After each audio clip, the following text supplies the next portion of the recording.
and even more about reading with your child.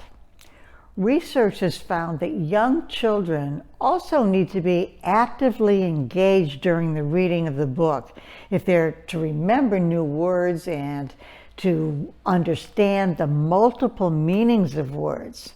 So, reading aloud to your child while having a dialogue with her about the story, as well as repeating the key words and ideas, is a great way to keep your child really interested in what's being read. You should also be questioning and clarifying or correcting his responses, providing definitions and synonyms, giving examples, labeling things, and even bringing attention to morphemes, the little added on parts of words, like pointing out prefixes and suffixes and talking about what they mean. Then later, when your child learns to read and write, he'll also learn that word meanings affect spelling. And this will increase his vocabulary when he tries to figure out the meaning from the way the word is spelled. For example, you can sell things at your garage sale while you talk on your cell phone. You can begin bringing attention to this with your preschooler so it won't be so confusing to him when he begins to write. And have you thought about all the things that we say or we see in books that mean something different from what they sound like? So, like when your child is almost ready for kindergarten, you should also make her aware of ambiguous words and figurative language she might not really understand yet, but at least this awareness will prepare her to discover multiple meanings of words. English contains so many ambiguous, multiple meaning words that we use every day, and we usually are not even aware that we're doing so.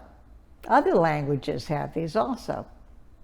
Like, dust the furniture could literally mean put dust on the furniture, but it usually means to take dust off the furniture. Or if our alarm clock doesn't go off, we don't wake up on time. But literally, it was off. It didn't go on. That's why we didn't wake up. Actually, I got that from one of my second grade students whose first language was Spanish. She told me, "No, Miss Tuck, the alarm clock didn't go on, so I didn't wake up." Isn't language fun? Some parents wonder if being in preschool will affect their child's vocabulary development. Well, it depends upon the preschool and how attentive the teachers and staff are to the language needs of the youngsters. So preschool children who are involved with more complex conversations with diverse vocabulary, even children who enter preschool with a lesser vocabulary, will gain a greater expressive vocabulary by the time they're ready for school. This is very important. So you should be aware of how the staff at your child's preschool encourages language learning and make sure teachers are good role models for language. Some preschool classrooms have even set up conversation stations where children have an opportunity to talk, to ask questions, to get feedback on their oral language, and have close contact with the adults who model appropriate language skills for them. So in this way, language learning is systematically included in daily activities in addition to the language that's being used throughout each day.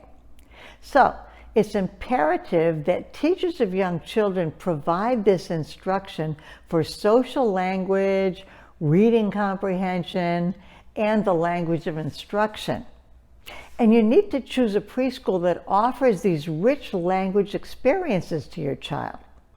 In fact, on my website under downloads, I have a wonderful questionnaire to bring with you to visit preschools or to ask the teachers at your current preschool.